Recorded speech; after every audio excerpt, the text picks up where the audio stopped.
Hello everyone, welcome to my channel Polyboy.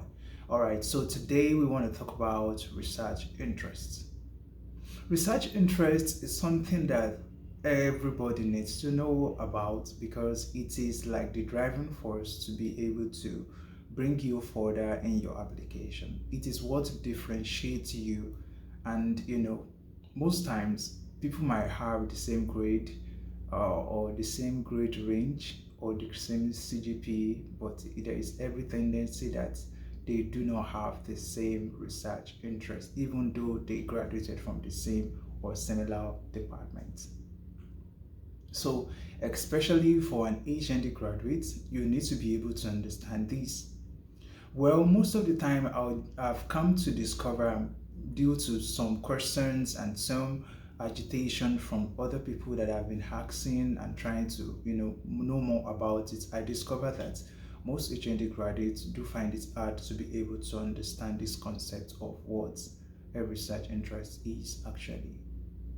Owing to the fact that most times HND graduates are more hands-on than research were compared to some of their counterparts in the with the BScs. But not the same. I believe that everyone actually has a research interest. Most people just don't know how to figure it out. Alright, so for an HND graduate, you need to understand that the kind of program aspect that you narrow in is one strong indication to your research interest. For example, some schools in their first 2 years might be majorly introductory and then some basic stuff, and by the third or fourth year they started going to probably narrowing down to a particular option or some advanced level of their last 2 years or their last year in school happens to be where they focus their attention on. So from that area you can actually draft out your research interests, because at the point in time you started your first 2 years or your first year or first to third year as probably a general student, and then at the last stage you're able to focus on a particular part which is still in your field, or should I say a branch in your field.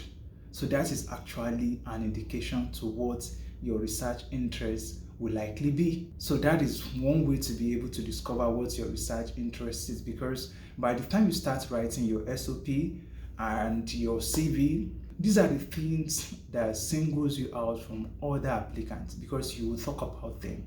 These are the areas you have narrowed down in your studies, in your previous studies, that you have indicated you want to go in depth in.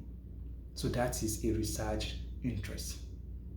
Another way to be able to reinforce your research interest is, for example, in a country like Nigeria, before you can get your HND, you must have gone through the first 2 years, which is called national diploma in some case, and in some countries associate degree. So in that first 2 years, you're expected to submit a project. And also by the time you go for your HND, which is the last 2 years, you are expected to do another project.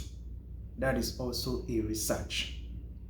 So this even gives you much more privilege, because if you did it diligently, that means you already have two projects.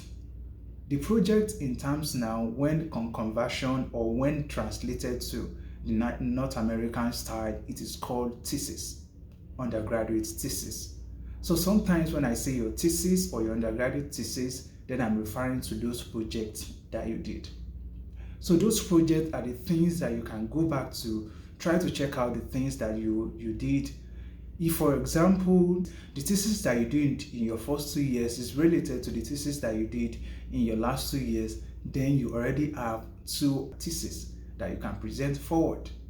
Because publications, either published or unpublished, the one you have published in a paper is one you have published, and the one you have not published, like the one you did in school right now and you still didn't publish or you just submitted to the department, is the unpublished. You already have two of them in stock.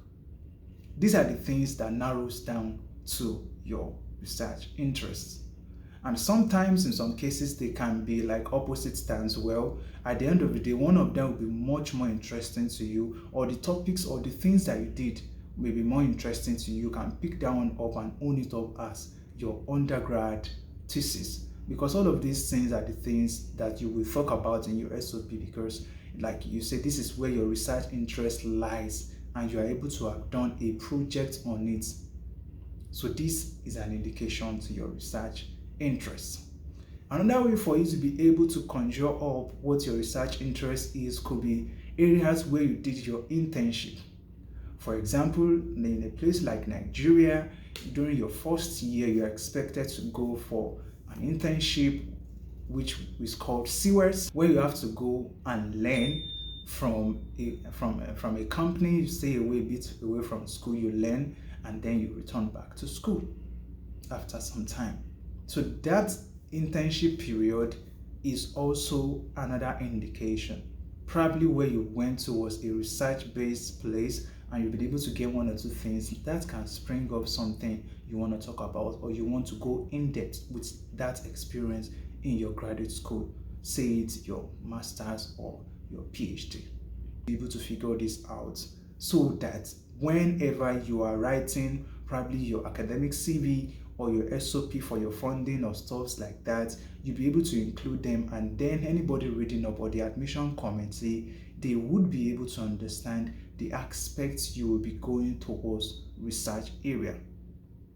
Another thing I want to add to that is, if you are still having some issues or you want to clarify about what a research interest is, you can actually go to research areas like Google Scholars or ResearchersGate and so have you. You can just type a topic in your background with your background and you can see what others are doing as related to that topic. Then you can easily have an idea of what a research interest is, of what other people, other projects or other thesis or other publication that people have had that are similar to what you have done or you have involved in, and that can actually help you to narrow down what you want to do.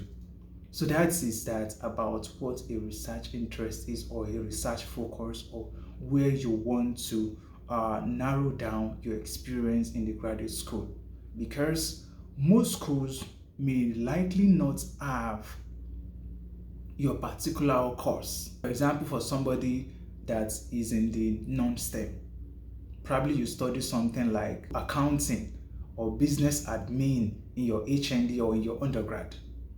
So by the time you are able to bring out your research area, probably you did something close to finance or budgeting or marketing. You can easily just do some things like, say for example, business technology, or you can just do something like an MBA, or you can do something like data analytics.